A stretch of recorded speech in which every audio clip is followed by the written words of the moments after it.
Hello friends, welcome to NCERT Pathshala. हम लोग देखते हैं कक्षा 6 का टॉप एमसीक्यू चैप्टर नंबर 1 का। मैं थोड़ा इंक को पतला करिए लेता हूँ।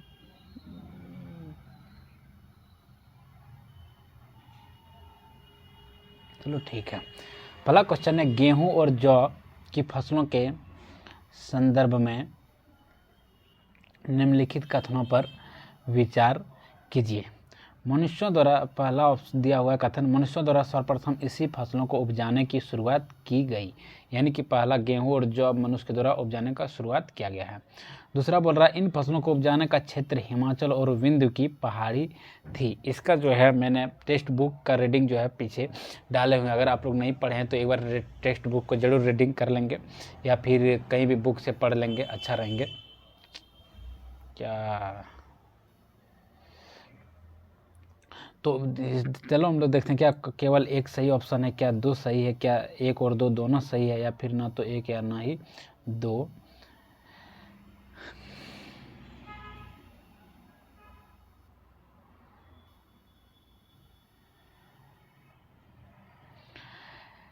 ये कथन बिल्कुल सही है पहला कि मनुष्यों द्वारा सर्वप्रथम गेहूं और जौ फसलों का उपजाने की शुरुआत किया गया, लेकिन दूसरा फसल जो है गलत है। चलो हम लोग देखते हैं व्याख्या। बोल रहा है, सर्वप्रथम मनुष्य ने गेहूं और जौ उपजाना आरंभ किया लगभग कितने 18,000 वर्ष पूर्व में। इन फसलों को उपजाने का कार्य सुलेमान और किरथर पहाड़ी में हुआ, न कि विंध्य और क्षेत्र में। यानी कि ऑप्शन नंबर 2 जो है आपका वो बिल्कुल गलत है, क्योंकि ये बोल रहा है हिमाचल और विंध्य में। हिमाचल और विंध्य में नहीं हुआ, कहाँ पे हुआ? सुलेमान और किरथर की पहाड़ी में। गेहूं और जौ उपजाने के प्राचीनतम साक्ष्य जो है कहाँ पे? मेहरगढ़ में भी मिला। मेहरगढ़ कहाँ है? बलूचिस्तान में है। बोल रहा नवीनतम तथ्यों के अनुसार चावल उपजाने का प्राचीनतम साक्ष्य संत कबीरदास के लहुरा देव से पाए गए। यानी कि चावल उपजाने का जो है नवीनतम साक्ष्य जो है, प्राचीनतम साक्ष्य जो है वो कहाँ? लहुरा देव में भी मिला गया है। और ये लगभग कब? 9,000 से 8,000 वर्ष पूर्व की बात है। ईसा पूर्व आप लोग जानते हैं कि ये क्या होता है, ये बैग घूमते हैं। ईसा पूर्व क्या होता है? पीछे की ओर चलते हैं। सामान्यतः कृषि का विकास गारो और मध्य भारत के विंध्य पहाड़ी क्षेत्रों में हुआ। यानी कि ऑप्शन नंबर आपका क्या हो जाएगा? केवल एक सही है, यानी कि ऑप्शन नंबर ए सही है। बढ़ते हम लोग क्वेश्चन नंबर नेक्स्ट की। और दूसरा क्वेश्चन है, भारतीय उपमहाद्वीप के संदर्भ में निम्नलिखित कथनों पर विचार कीजिए। यानी कि भारतीय उपमहाद्वीप के बारे में हम लोग को दो कथन दिया हुआ है, दोनों कथनों पर विचार करना और देखना है कि कौन सा कथन सही है और कौन सा कथन गलत है। पहला ऑप्शन है, आरंभिक नगरों का विकास सिंधु एवं सहायक नदियों सिंधु के किनारे हुआ। दूसरी बात बोल रहा है, गंगा व इसकी सहायक नदियों के किनारे बसा नगरों का विकास लगभग 5,000 वर्ष पूर्व हुआ। पहला ऑप्शन जो है आपका सही है। बोल रहा है आरंभिक नगरों का विकास सिंधु एवं इसकी सहायक नदियों के किनारे हुआ है। शुरुआती दौर में जो है नगरों का विकास सिंधु नदी या उसके किनारे आसपास हुए हैं। लेकिन दूसरा जो है ये 5,000 वर्ष पूर्व नहीं बल्कि 2,500 वर्ष पूर्व, यानी कि 2,500 ईसा पूर्व के आसपास हुआ है। तो ऑप्शन नंबर ए आपका सही उत्तर है। चलो एक बार व्याख्या देख लेते हैं। बोल रहा कथन एक सही है, लगभग 4700 वर्ष पूर्व सिंधु एवं इसकी सहायक नदियों के किनारे आरंभिक नगरों का विकास हुआ। इन्हीं नगरों से विकसित सभ्यता सिंधु सभ्यता के नाम से जानी गई। दूसरी बोल रहा है, गंगा एवं इसकी सहायक नदियों के किनारे नगरों का विकास लगभग कब हुआ है? ना कि 5,000 ईसा पूर्व बल्कि 2,500 ईसा पूर्व हुआ। यानी कि 2,500 वर्ष पूर्व, यानी सिंधु नदी के किनारे की सभ्यता पहले विकसित है। यानी कि ऑप्शन नंबर 2 आपका गलत है। बढ़ते हैं हम लोग क्वेश्चन नंबर 3 की ओर। क्वेश्चन नंबर 3 बोल रहा है, गंगा नदी के दक्षिण में इसकी सहायक नदियां सोन के आसपास क्षेत्र प्राचीन काल में किस नाम से जाना जाता था? तो गंगा नदी के दक्षिण में जो सहायक नदियां उसको किस नाम से जाना जाता था? तो ऑप्शन नंबर डी। अगर आप लोग टेक्स्ट बुक को रीडिंग मारे होंगे तो ये आपको जरूर देखने को मिला होगा। बढ़ते हम लोग क्वेश्चन नंबर 4 की ओर। क्वेश्चन नंबर 4 है कि भारत देश के नाम के संदर्भ में, यानी कि भारत देश का जो नाम पड़ा है इसके संदर्भ में निम्नलिखित कथनों पर विचार, कौन सा कथन सही है? ये भी ध्यान रखना कि कौन सा कथन सही। कभी कभी असत्य सत्य भी दे देता है। बोला लगभग 2,500 वर्ष पूर्व उत्तर पश्चिम की ओर से आने वाले ईरानियों और यूनानियों ने सिंधु को इंदोस अथवा हिंदोस तथा इस नदी के पूर्व में स्थित भूमि प्रदेश को इंडिया कहा। ये बातें बिल्कुल सही है। दूसरा बोल रहा है, भरत नाम का प्रयोग उत्तर पश्चिम में रहने वाले लोगों के एक समूह के लिए किया जाता था। इस समूह का उल्लेख संस्कृत भाषा के आरंभिक कृति ऋग्वेद में मिलता है।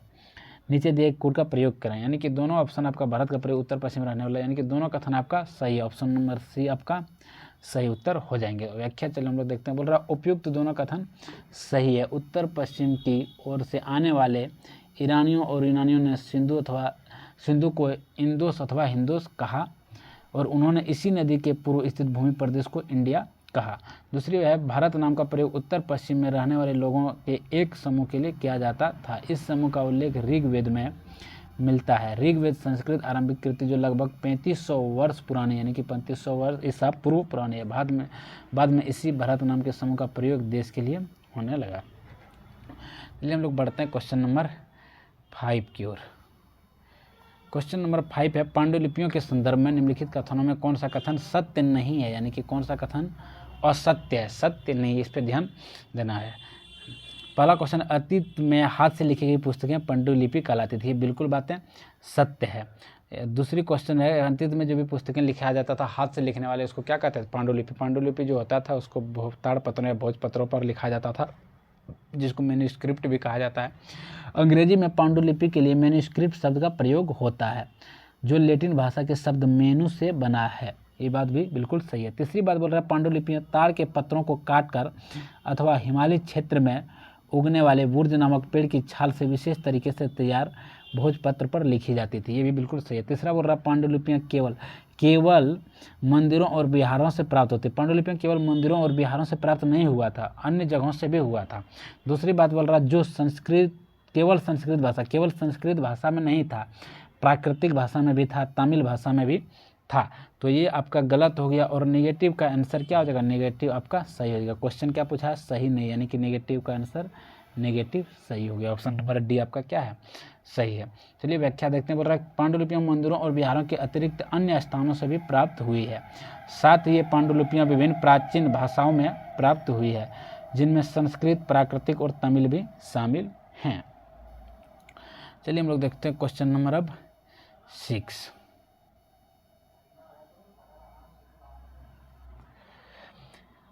अभिलेखों के संदर्भ में निम्नलिखित कथनों पर विचार कीजिए, यानी कि अभिलेख के बारे में बोला गया कि अभिलेख के बारे में आप लोग कथन बोल रहा है। ऐसे लोग जो केवल पत्थरों पर उत्कीर्ण किए जाते थे अभिलेख कहा जाते थे। क्या अभिलेख जो है केवल पत्थर पर उत्कीर्ण होता था, नहीं, अन्य भी कोई चीज़ें रहता जो ठोस रहते थे, मजबूत रहते थे, धातु वगैरह, उस पर भी लिखा जाता था, उसको ही अभिलेख कहा जाता था।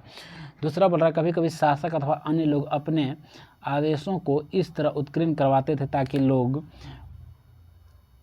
उन्हें देख पढ़ सके तथा उनका पालन कर सके। तो आपका ऑप्शन नंबर 2 सही है कि बिल्कुल जो है शासक या अन्य लोग जो है उनको इसलिए लिखवाते ताकि उसको लोग देख सके, पढ़ सके और उनका पालन कर सके। लेकिन पहला ऑप्शन आपका क्या है, ऑप्शन 1 गलत है। ठीक है, तो ऑप्शन नंबर आपका बी क्या हो जाएंगे, सही आंसर हो जाएंगे।